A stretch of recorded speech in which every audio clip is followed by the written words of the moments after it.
तीसरे चरण की लड़ाई को किस तरीके से देख रहे हैं, क्योंकि 93 लोकसभा सीटों पर मतदान होना है और इसमें से लगभग 80 से 81 सीटें बीजेपी के पास हैं।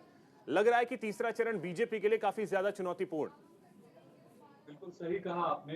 ये जो तीसरा चरण है वो बीजेपी के लिए एक तरह से अग्नि परीक्षा का चरण है।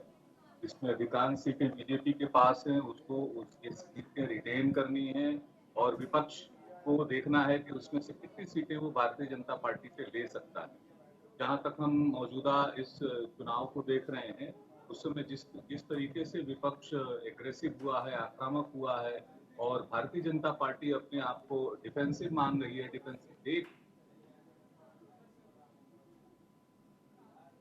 वो मतदान के बाद पता चलेगा कि क्या हालात हैं।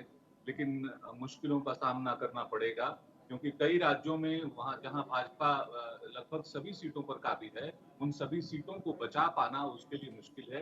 कल हमने देखा कि प्रधानमंत्री जी दोबारा जो है अयोध्या गए, राम मंदिर की बात उन्होंने उठाई। तो सवाल ये है कि बार बार श्री राम के मंदिर में क्यों जाना पड़ रहा है, उनके शरण में क्यों जाना पड़ रहा है। जाहिर है कि जो मुद्दे विपक्ष ने उठाए हैं उसका कोई जवाब नहीं है।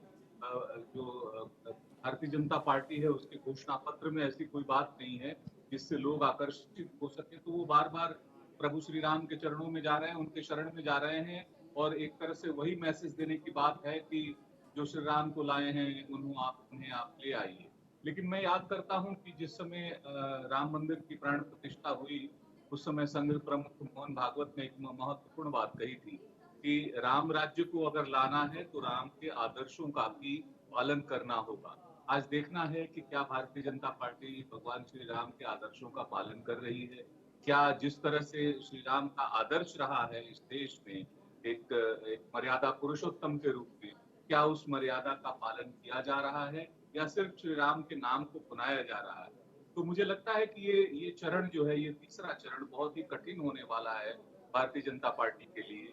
और उसमें उसको अपनी सीटें बचानी है, बढ़ाने की बात तो अधिकतम सीटों पे आप पहले से मौजूद है, बढ़ने की बात ही नहीं हो सकती। और जिस तरह से विपक्ष लगातार हमलावर है उसमें आरक्षण को लेकर के, उसमें महंगाई को लेकर के, बेरोजगारी को लेकर के और तमाम ऐसे मुद्दे हर रोज उठा रहा है, इसलिए भाजपा की मुश्किलें, भाजपा का सरदर्द जो है वो लगातार बढ़ता जा रहा है। ठीक है।